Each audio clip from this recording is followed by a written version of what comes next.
Hello and welcome po muli dito sa ating tutorial ng Basic Construction Estimate. Tuloy lang po natin yung ating computation and dito na po tayo sa ating roofing works. So, yung roofing works po natin, no, yan po yung yero na, yung bubong. Okay, and then kasama na dyan yung ito, ridge roll, gutter, and then fascia cover. Okay, so yan, ilista muna natin yung materials natin. Okay, so 1, 2, 3, 4, 5, and 6. Excuse me. Okay.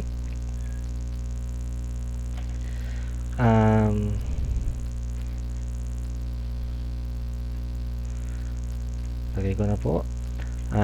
Unahin natin yung yero. Okay, so anong thickness ng yero? Ano bang naka-specify dun? Page 20, I think.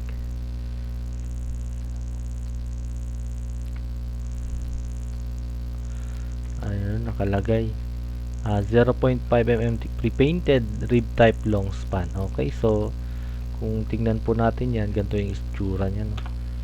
Rib type roof. Okay, so yan yung mga ordinary lang, no? So ito mga bamboo, yung mga ganyan ata eh. Okay, so may mga pagkakaiba-iba po to, no? So itong rib type, okay lang yung 0.6 na spacing na na purlins natin. Ito 0.6, yan, okay lang 0.6. Pero kapag ang gagamitin yung yero, for example ito, bamboo type ata to, kailangang i-consider nyo yung mga groove na ganyan. Okay, kaya ang spacing nito hindi na 0.6, 0.3 na yan. Okay, ang pwede nyo namang gawin kasi sobrang dami, imbis na 2x4, 2x3 na lang. Okay, kasi syempre mas siksika na, mas marami. Okay, so yun yung mga kailangan nyo pong i-consider, no? So hindi porke yero na automatic 0.6 na, no? So depende pa rin po yan sa yero na gagamitin nyo. Okay, so kagaya na nga nito. Okay, kasi kapag wala po yan, kapag naapakan yan, pwedeng yan, dyan po talaga madalas nagkokos ng leak kasi na yan eh, prone to punit na yan pag dyan. Okay, especially kapag yung mga bubong nyo is halos pahiga na. So yun po yung mga disadvantage naman yan. Okay, yun nga lang, syempre mas magandang tingnan yan. Okay, so anyway, ilagay ko lang po dito, ituloy ko lang 0.5 mm thick na GI pre-painted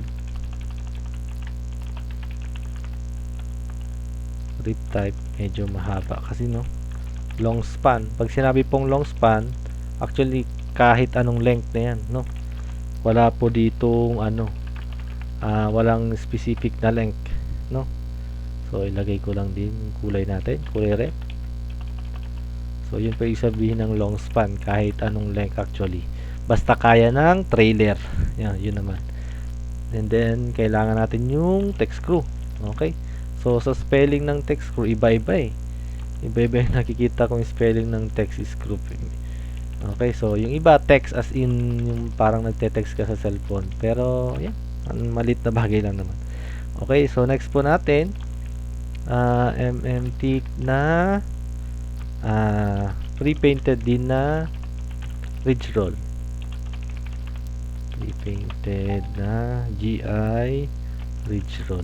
Okay, so ridge roll. So dito po natin ginagamit yan, ridge roll, no? So yan, itong sa mga pangtakip natin sa mga dugtungan yan, no? So yung iba ginagamit valley roll kapag kayong parang gutter siya sa loob, no? So yun po, and then ito i-copy ko lang, papalitan ko lang ito ng pre-painted na gutter. Okay, so Spanish type ilagay natin. Okay, yun po yung common na tawag sa may design na gutter. Okay, so ito palitan ko rin siya ng fascia cover. Okay, fascia cover. Okay, and then next, lastly, gamit tayo ng 532 inches by 1/2 inches na blind rivet. Okay, rivet. Okay, so ito, per linear meter to, no? Per linear meter. Itong isa, per piece. Ito, per piece to. Itong mga to kasi, ano to? Automatic 8 feet yan, no? 8 feet yan. Okay, ito per box, small box na lang. Okay, so may malaking box kasi may small box. Yung small box nito, I think 500 lang ang laman. Yung iba, 1,000. Okay, parang yung screw. Yung screw, yung ibang malilit na box, 500 lang. So ito, I think may, di ko sure may mga small at saka large box din. Okay, so anyway, so paano mag-estimate ng yero, yung long span mismo? Okay, so paano ba mag-estimate niyan? Ito. So, kung puntahan po natin itong ating plano, so yan, so dyan natin lalagyan. Okay, so paano ba mag-estimate niyan? So, ganito po. So, kailangan natin siyang i-drawing. Kailangan talaga natin siyang i-drawing kasi ganito po, mamaya ma-realize nyo. Okay, so, ito, i-drawing ko muna siya. Unahin ko is itong haba niya. Yan. Ito. Okay, so yan yung haba and then ito yung haba ng isa. Okay, kumbaga gagawa tayo ng trapezoid. Okay, so unahin ko to. Ito ay 10.3 to, no? Nakuha na natin kanina. Ay nung nakaraang ano sa ating steelwork. So yan. 10.3 yan. Ito is 1.2. Hindi ako nagkakamali. Page 21. Ito yan.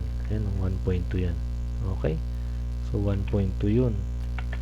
So ito 10.3 and 1.2. Okay, so drawing ko dito. Okay, so 10,300. Ay, bakit ala?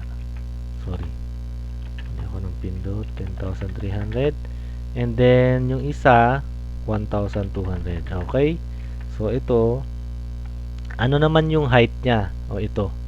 Okay, take note so hindi ito yung gagamitin natin na length. Hindi ito. Mali ito, no? So, parang yung ginawa natin sa ating rafter. Okay, so hindi yan 4.65, no? Kasi pahiga yan. So, yung 4.65 is ito yan from dito. Pahiga yan eh. Okay, so, basta pahiga yun. Ay, ito pala, nandito. So, ito yan. Yan. 4.6 ayun, makita nyo dyan. Okay, so ang kailangan natin itong nakapaslant. Okay? Kumbaga, ang kailangan nating i-drawing, ito siya. Ito. Mahirap lang kasi ano to. Yan, tatagal na naman tayo dito. Pero, yan, ipakita ko lang para ma-imagine nyo ng mabuti, no? So, yan. So, next. Na.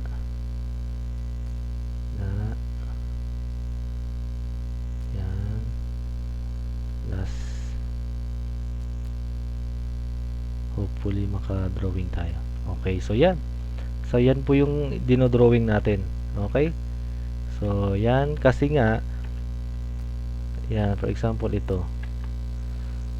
Kailangan nating i-drawing yung ito, 1 meter 5x sabihin mo na. Okay, so yan po. Kailangan nating ma-drawing kasi kailangan nating makuha yung per length na yan. Okay? So kaya kailangan natin tong slant height na yan. Yan. Okay, so ano ba yung slant height na yan? So nandito po yan, nakita na natin. So ito po siya, yan. Ito yan, di ba? So nakuha na natin yan 5.4 kung maalala nyo. Okay, so 5.4 yan. Ito. Okay, so ano ko lang, no? Sukatin ko lang. Slant. So naka 1:2 ata to eh. So yan. Naka 1:2 nga. So, kung EMA ko yan, match property. So, 5.4 po yan. So, ito is 5.4. 5,400 to. Ito. And then, 5,400. So, ito ilalagay ko sa gitna. And then, drawing ako ng ganyan. Okay. So, yan yung po yung isang side. No? And then, paano na natin i-compute yung ating yero? Okay, so yung yero natin, isa pa palang factor dito, pinapasobrahan natin to, no? Pinapasobrahan natin yan, syempre. Hindi natin yan sinasakto. Okay, so i-assume natin na 6 inches yung pasobra dyan. Okay, so 6 ba o 4 inches? Wait lang, no? Double check ko lang, no? Ito. So, ito kasi nakalagay, no? So, hanggang dito lang tayo. So, 6 inches siguro, pwede na. So, 150 mm. So, pwede, ang gagawin ko dyan, magdadagdag ako ng 150. Okay? And then, ito, magdudugtong na sila dyan. Okay? So, ito, bababa ko na. Okay? Pero, wait lang, baka kasi malito kayo. Ito kasi naka-AutoCAD, no? So, kapag kasi ginanunto ko na siya, ano yung length na nito, hindi nyo na alam. Okay, so 10.5. So, I think ganito na lang. Kung ganito ang gagawin natin, AutoCAD po kasi talagang ginagamit ko kapag ganito eh. So, ngayon, tinitingnan ko yung sa inyo na walang AutoCAD. So, wait lang po, no? Para pogi. Wait lang natin saglit. So, yan. So, pwede nyong i-assume na ganito. So, instead na 10.3, gawin mong 10.6 yan. Parang ganun. Okay, so, pero ganito na lang muna para madali pala. Okay? So, yan, 10.3. And then, ito, mag-offset ako ng 1 meter. Okay, bakit 1 meter? Yung effective width po kasi dito. Okay, so, yung may mga effective width po yan. Effective width. Yan. So, yan. Yung mga effective width ng mga yero yan. Kapag, yan, iba-iba po yan ha. Yan, 1.03, 1.05, 1.07. Iba po yan. Kapag yung bamboo type naman, medyo mas masikip. Okay, pero ang ginagamit ko po dito is para sure tayo, 1 meter na lang. Okay, so 1 meter ang gagamitin natin para madali din sa pag-drawing sa side ninyo, no? So 1 meter. So ito po yung gagawin natin. So ito yung kumbaga, ito yung una nating latag. Unang latag natin yan. So yan. I-drawing nga naman daw natin yan. So para ma-imagine nyo, no? So yan, and then 45 degrees. Yan. So yan yung unang latag natin. Kumbaga. Okay, so yan po. And then burahin ko na lang para hindi kayo masyadong malito. Burahin ko yan. So ito yung unang latag natin. Yan. 1 meter and then ito. Okay? So, next natin, mag-drawing ulit ako ng 1 meter. So, pwede nyo naman pong gawin to sa papel-papel lang, no? So, 1 meter. So, then, yan, burahin ko. Ito yung una, diba? So, ito yung next. So, yung next, ang haba nitong next is hindi ito. Hindi ito, no? Kundi ito. Okay, so, lagyan ko lang siya nitong hatch. Okay, yan. Yan yung next na patong natin, no? So, yung haba niyan is kung ano rin yung haba nito. Okay? So, babawasan na lang natin. Okay, ang haba naman nitong isa, ang haba naman nito ay ito, no? Hindi ito. Okay? So, yun. So, sukatin na natin. So, ito yan. Ito naman para dito. Yan. Ito. Yan. So, ito, hindi ko na isasama yan. Kasi yung mga sobra dyan na, doon na ilalagay, no? So, yan. So, dito din pala sa kabila. So, yan. Set ko lang to. Burahin ko na yan. 5.4. Alam na natin yan. So, ito. Yan, yan. So, ito naman. Okay. So, dito na kayo pwedeng mag-adjust, no? So, 5.4 plus 0.15 na. Yun na lang ang gawin nyo. Para may consider yun, no? So, 5.4 na ilan? 1, 2, 3. Diba? Kasi, ito kailangan may consider itong pinakamahaba, eh. So, excuse me. So, 5.4 times 3 plus ito 4.5 sabihin mo na, and then 3.3. Okay, lagay natin. So ito ay 5.4 na tatlo plus 4.3 ay 4.5 pala. 4.5 plus 3.3 plus 3.3 plus 2.1 sabihin mo na. 2.1 and then 4.3. Joke lang pala. hindi pa pala natin sinama dito yung sinasabi ko na 6 inches na allowance natin. Ito, parang yan. 6 inches. So, dito na pala natin idadagdag. So, 5.4 plus 0.15, 5.15 na pala ta. Okay, 5.55 kako sana. And then ito, 65. And then ito, 3 is 45. Okay? So, i-add natin tong, saan tayo nag-end? 3.45. So, ito na is 2.1, 2.25. Plus 2.25. Okay? And then, itong sa kabila, medyo matrabaho lang talaga. 4.2 na lang yan. Baka yun yung makuha nyo dyan sa ruler or sa metro nyo. 4.2 plus 0.15, 4.35. And then, 3 meters siguro to, 3.15. 4.35. 4.35 plus 3.15. Okay? And then, lastly, 1.8 plus 2 plus 0.15, 1.95 or 2 meters na lang. Okay, so yan. And then ita times 2 ko ito. No. Ita times 2 ko yan. So 73. So yung times 2 na yan, ito pa lang po yan, no. Magkabilaan pa lang yan. So dito at saka dito sa kabila, no. So wala pa to. So yun yung next natin. Okay, so ano bang haba niyan? Check ko lang yung recording. Okay, goods. So, gagayahin natin to, no? So, pareha lang po yung ano niyan. Yung ating slant. Oo, kasi ano din naman to eh. R2 din yan. Okay, so 5.4 din yan. Yun nga lang, ito ay so, parang triangle na siya, no? Yan, triangle na siya. Ito kasing nauna, trapezoid. Okay, so ang haba nito ay 9.3. Okay, 9.3 and then 5.4 naman yun. Okay, so drawing ulit natin 9,300 and then sa gitna 5,400 and then drawing ako. Okay, so yan. Ang pwede nyong gawin ganito, 500 para nasa gitna. Pwedeng ganyan, no? So yan yung unang latag. Okay, so pwedeng ganyan para madali din yung pag bilang natin. Okay, kasi symmetrical na siya. Okay, so 1,000. So offset ko siya and then hindi ko na isasama ito. Sama ko, ay hindi, kailangan ko isama kasi masyadong mahaba. Okay, so yan, kunin natin yung haba nito. Syempre ito yan. Okay, so 5.4 din yan. Ito haba nito ay 4.8. Itong isa and then itong isa then itong isa. Okay, so yan, kunin natin tong 5.4 muna.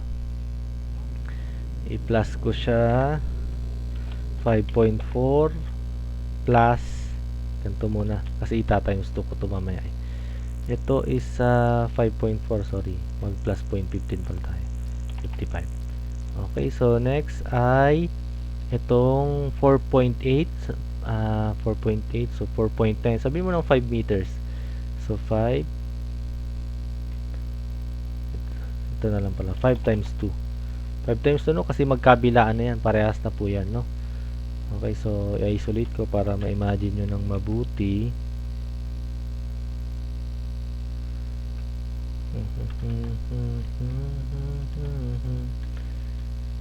So i-isolate ko lang siya. So pareho lang po yan, no? Yan, kaya ita-times 2 na natin. Okay, so yan, 5 times 2 and then ito 3.65 plus 0.15, 3.8 times 2 plus 2.5, 2.65 times 2 plus 1.25, 1.4 times 2. Okay, so yan, and then ito ita times 2 ko to, no? So yan, wait lang, parang may mali, masyadong malaki to, double check ko lang, no? Bakit 23 ito? ko nakuha yan? 5.55. Naka plus ito. Okay, so ito.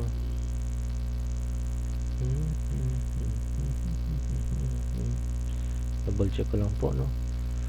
5.55, 5.2.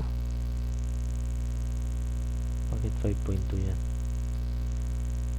5 lang dapat ata to eh. Ayan, sakto 5 lang pala. 3.8 times 2.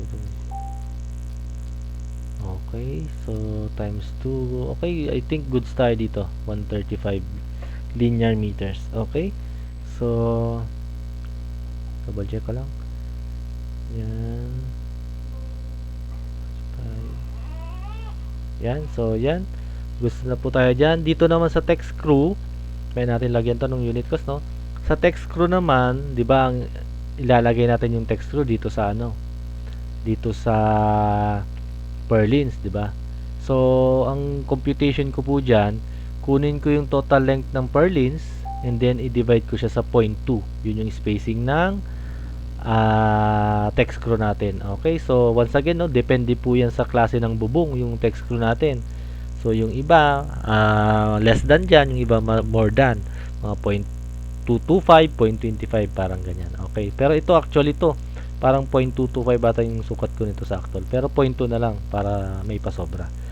Okay, so kunin natin yung length nito.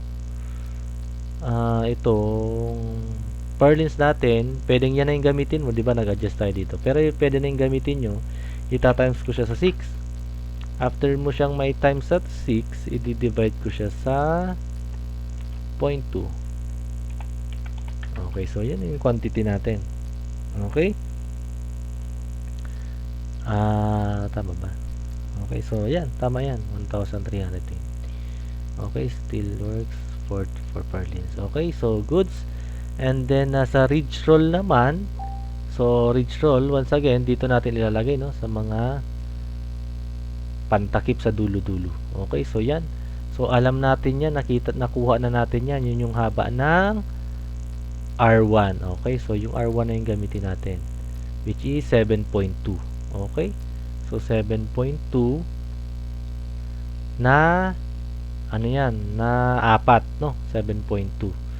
Okay, pero may pasobra tayo dito. Sabihin mo nang may pasobra ka na 0.15. Syempre, kung may pasobra ka ng yero dyan, syempre may pasobra din yan. So 0.2, sabihin mo na lang 0.2 dito kahit wala na siguro.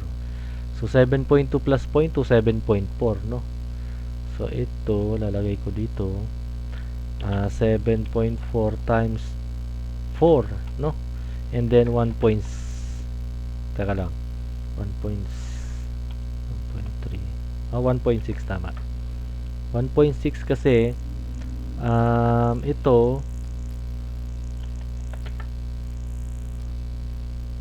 siya, no? Ito yan 1.2 yan, syempre may tutupiin ka dyan, so assume ko dyan na 200 mm yun. So dalawang 200, 400. So, 1.2 plus 0.4, 1.6. Okay, so yan. And then ito, i-divide ko po siya sa 2.3. Hindi 2.2, no? Ay, hindi 2.4, no?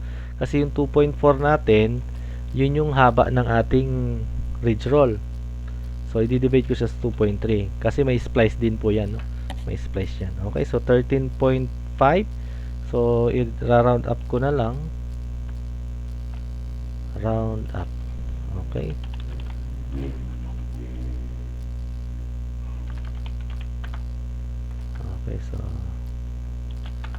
Okay, so 14 pieces.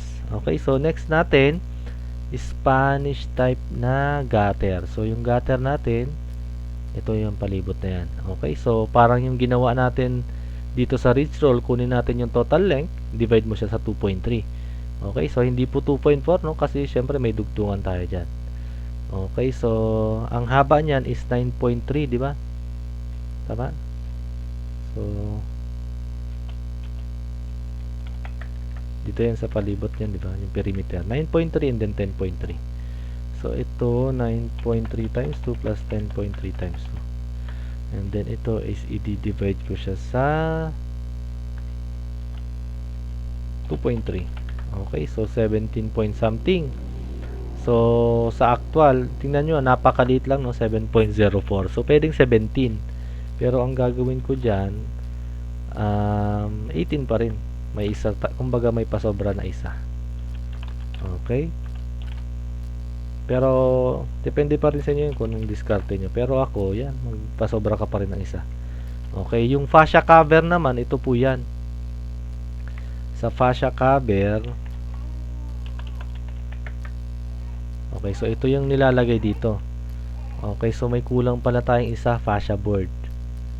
Okay, kaya I think hindi ko na talaga siya. Okay, so I think hindi ko na talaga siya nilagyan ng fascia board kasi may fascia cover ka na, no?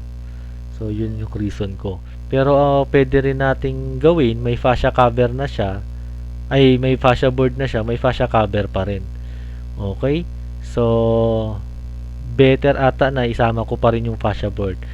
Okay, para at least ano nyo, dyan, malaman nyo rin kung paano mag-estimate yan. Okay, so ito 5 na to, 5, 6, and then 7. Okay, so ang detail nito ay 12 inches by 1 half. Okay, so 12 inches po yan yung width nito. Nabibili po kasi yan, putol na yan. So ang lapad yan 1 foot or 12 inches, and then yung kapal 1 half. Okay, di ko sure kung mayroon 3/4 nito, pero ang haba niyan is 8 feet. Okay, so unlike dito sa mga ridge roll at gutter na i-divide, kunin mo yung length and then divide mo ng 2.3, makukuha mo na yung quantity ng fascia board. Hindi po, kasi walang splice dito. So i-divide natin siya by 2.4.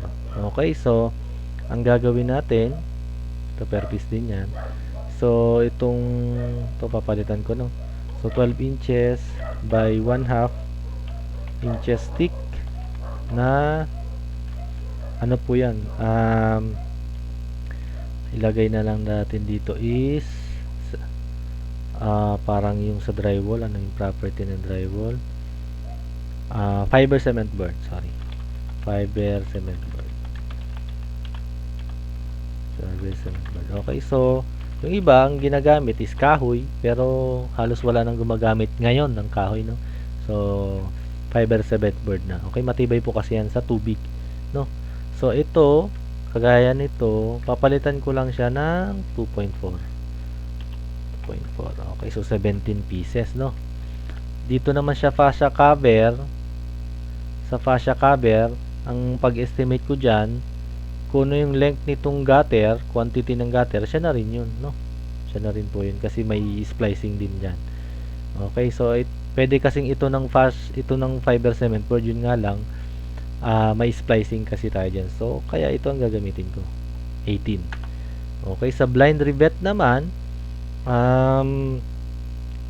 dito siya ginagamit siyempre pag may dugtungan dyan, may mga dugtungan dito sa fascia cover, sa gutter, doon natin ginagamit yan. Okay, so assumption ko na lang, mahirap kasi ano niyan, so 2 box siguro. Okay, itong box pala na to, i-consider natin na yung malaki, 1,000 ata laman nito, no? So per box I think mga 400. Okay, lagay ko na, no? Pag binili nyo ng tingi yan, piso.